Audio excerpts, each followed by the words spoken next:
North America, South America, Europe, and Asia. We're going to hit them all in this globe-trotting edition of CNN Student News. My name is Carl Azus. Let's get the show on the road. First up, something we've all been waiting to hear for about 5 months now. The worst oil spill in U.S. history has stopped. Officials say the well that leaked so much oil out into the Gulf of Mexico is dead. BP, the company that owns the well, started the permanent seal late last week. And Sunday morning, the government made the official announcement. There's still a lot of work to do, though. Around 600 miles of shoreline were affected by the spill, had a serious impact on the lives and jobs of people who live in the region. President Obama says his administration will do everything possible to make sure that the Gulf Coast recovers fully from this disaster.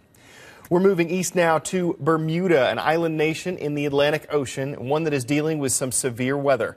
Hurricane Igor, we told you about last week, was bearing down on Bermuda yesterday and expected to either hit the country or come really close to it last night. This surf you see here was caused by Igor, and this iReport was shot when the storm was more than 130 miles away. Igor had been downgraded to a Category 1 hurricane by yesterday, but experts said it could still be dangerous as it moves toward Bermuda. In parts of the Pacific Ocean, hurricanes are called typhoons. And these pictures are of Typhoon Phanapi. It hit the eastern part of Taiwan on Sunday. The storm is being blamed for the deaths of at least 3 people. It knocked out power for 50,000 homes. Phanapi was expected to reach mainland China sometime today. Local news agencies said the typhoon would be the strongest one to hit China this year. The country's government was urging local officials to prepare as much as possible. Over to South America now, where 33 Chilean miners are still waiting to be rescued from the underground workshop they've been living in since August 5th. Pay attention to this video because what you're about to see is a drill that has made it into the workshop. There it is. The miners obviously happy to see that. That drill is one of the ways officials are hoping to get them out. There are 3 drills all working at the same time. The one that made it through first was called Plan B. And now that they've reached the workshop, they need to widen that hole before the miners can be lifted out. See if you can ID me. I live in the smallest country in the world, but I'm the leader of the world's largest Christian denomination. I'm elected for life. I'm sometimes called the Pontiff. I'm the Pope, the head of the Roman Catholic Church.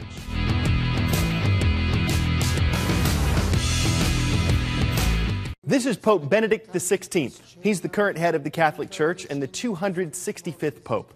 He's back in the world's smallest country, Vatican City, after a 4-day trip to the United Kingdom. That trip was the first time that a pope has ever been invited to the United Kingdom by Britain's monarch. In this case, that is Queen Elizabeth II. The Pope met with the Queen during his trip, as well as other British leaders. He led religious services, and he also had to face some protests, including some from people who are upset about a scandal that the Catholic Church has been dealing with, the abuse of some Catholics by some church officials. Pope Benedict offered his apologies to the victims of that abuse and his hope for their healing. How much does it cost to run an election in Afghanistan? Around $150 million. That was the price tag for the parliamentary elections that the country held on Saturday. Ivan Watson looks at some of the challenges that Afghan voters had to deal with at the polls. An angry voter at the polls, accusing an election worker of allowing cheating at this polling station, charges she quickly denies. Meanwhile, just a few feet away, another voter casts his ballot, ignoring the argument.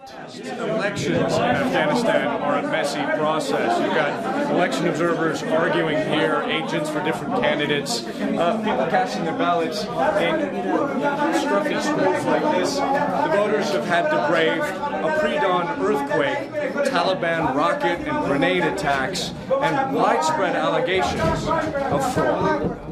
I see fraud many places. I see some warlords, some drug dealers are heavily involved. On a good day, Afghan politics are a dangerous game, and this day was bloody. United Nations officials reported more than 160 incidents of violence across the country, despite the deployment of hundreds of thousands of soldiers and police.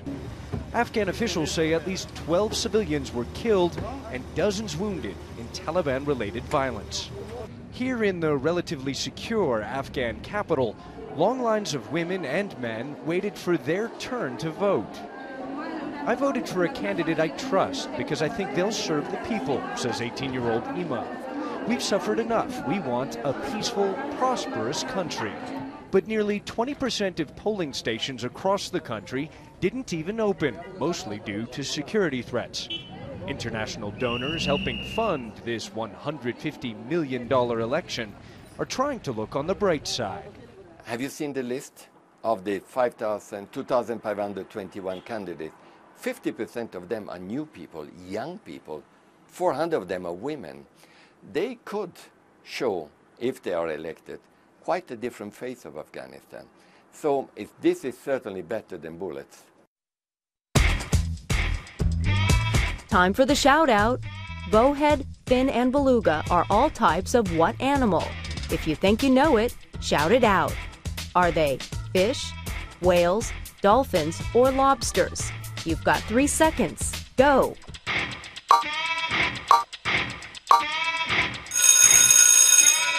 These are all different whale species. That's your answer, and that's your shout-out. Well, as you learn in life science and then later on in biology, different species have different features. Now, if you were an expert, and some of you will be one day, you'll be able to look at the different whales and know which one is which. But scientists in California don't know what kind of whale they have on their hands, because this one, they say, is 3 million years old. Now, that's what the scientists think. It's actually a whale fossil. A construction crew ran across this thing recently. The experts say the fossil seems to be in pretty good shape. The skull and other parts are completely intact. Hopefully, that'll help them identify the specific species on this whale of a find. It didn't completely surprise us that most of you strongly disagreed with this. A Massachusetts school district idea to charge between $400 and $500 for school bus service.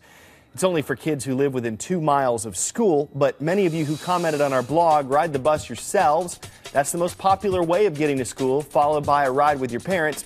And Tim seemed to speak for a lot of you. He said making parents pay $400 per kid for bus transportation is outrageous. Austin writes, all Americans, if not all people, deserve the right to an education. This also includes the right to have transportation to an education. Sort of a different perspective from Alani, though, who told us that walking would give you good exercise, decrease obesity, and decrease pollution as well. And what do you think of this email we got from Miss Turner? She wrote us at cnnstudentnews.com saying her district is allowing ads on the sides of buses to assist in cost rather than charging the community more in taxes. Interesting stuff. Now, before we go, most of you probably don't know what a Smurf is. We know your teachers do. And so does Stephen Parks, because these are Smurfs and they all belong to him. The 44-year-old Englishman now holds the world record for the biggest Smurf collection. It's Smurftastic. Mr. Parks says he's happy to have the record, although he admits these pictures might lead to some teasing from his friends. No, we just hope they aren't too mean. We wouldn't want the Smurf superfan to feel blue about it. No more puns today, honest. We wouldn't toy with you about something like that. But we will be back tomorrow. Look forward to seeing you then. For CNN Student News, I'm Carl Azus.